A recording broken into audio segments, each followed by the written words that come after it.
Oh, ça y est, c'est terminé. Oh, mais quelle bande de cons dans cette équipe, mais qui c'est qui m'a recruté des bras cassés pareils? Je sais pas ce que je vais faire, je vais les virer peut-être. Chef, vous avez pas coupé la réunion? Toujours en ligne.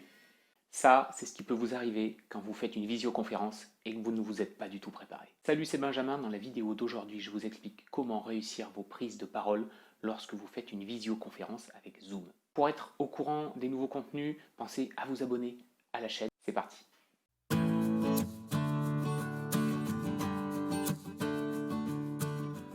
Si vous faites du télétravail, que vous bossez à distance, vous êtes sûrement amené à réaliser des réunions en visioconférence.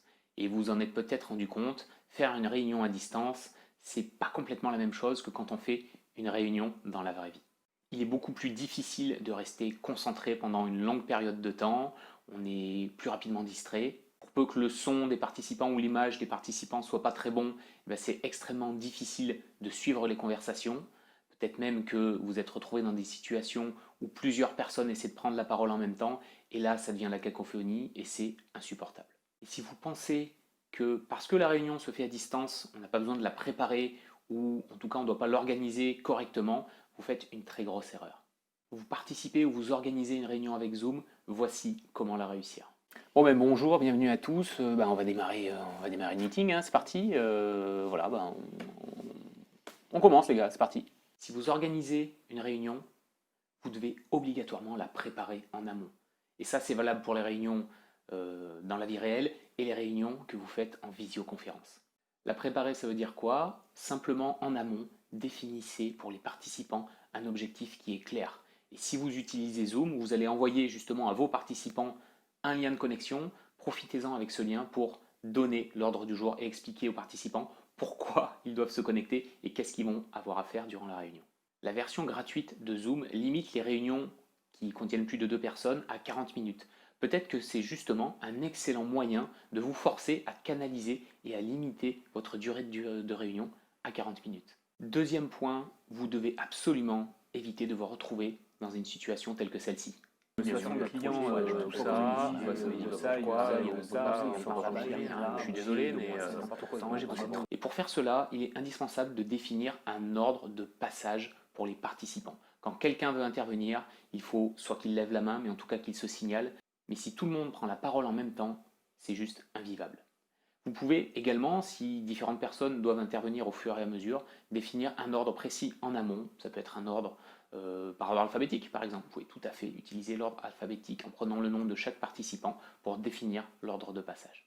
Oui, alors comme je vous le disais, je suis vraiment ravi qu'on ait signé ce nouveau client parce que c'est quand même un truc exceptionnel pour l'entreprise. Ça nous permet enfin d'avoir des clients qui sont réguliers. Et ça, je pense que c'est d'une vraie victoire. Ça, c'est ce qui se passe quand vous êtes mal équipé, quand vous avez un micro pourri.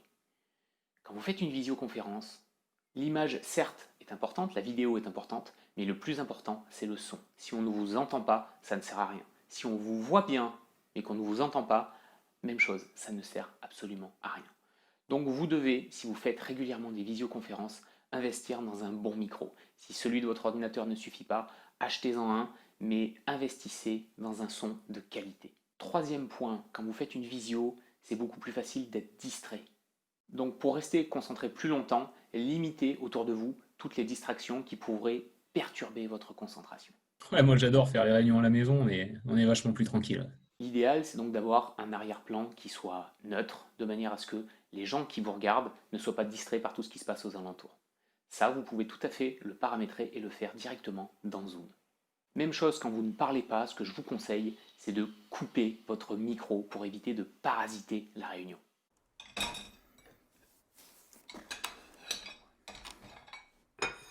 Laisse, hein, chérie.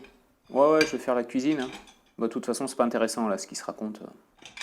Et même chose, faites bien attention à votre tenue parce que tout le monde vous voit. Vous pouvez tout à fait dans Zoom couper votre micro au moment où vous n'êtes pas en train de parler, de vous exprimer. Et vous pouvez en profiter, je vais vous montrer comment faire ça, pour mettre aussi votre vidéo en bonne qualité, en haute définition, si votre webcam le permet.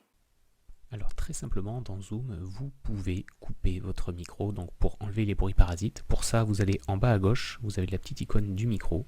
Quand vous cliquez dessus, elle va se mettre en barré et les participants à la visioconférence ne vous entendront plus.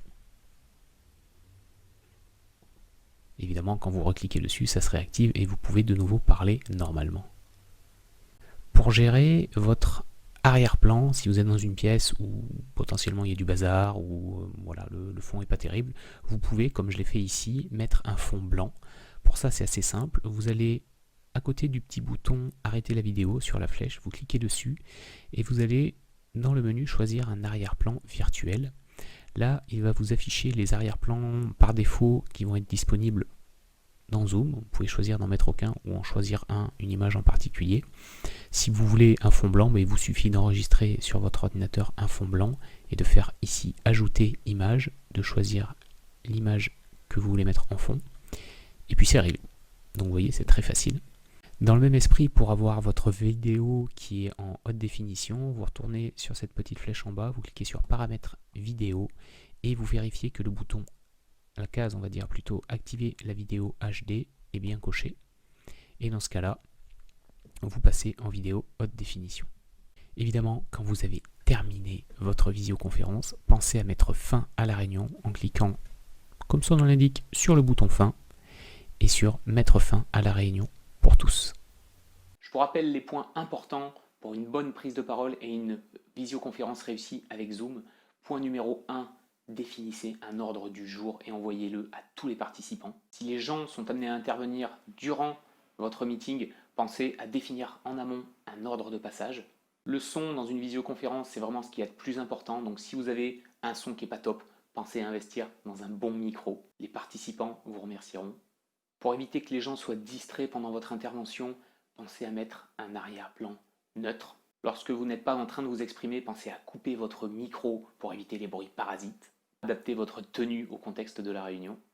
Et enfin, avant de dire des conneries, pensez à bien mettre fin à la visioconférence. Merci d'avoir suivi cette vidéo. Pensez à vous abonner à la chaîne pour être tenu au courant des dernières nouveautés. Si vous voulez recevoir des conseils personnalisés pour améliorer vos prises de parole en public, vous pouvez, je vous mets un lien juste en dessous, faire le quiz qui va vous permettre de trouver, de découvrir votre profil d'orateur et pouvoir vous améliorer lorsque vous vous exprimez à l'oral. Je vous mets également d'autres contenus ici, qui vous aideront à développer vos compétences en prise de parole en public. Je vous dis à très bientôt. Ciao.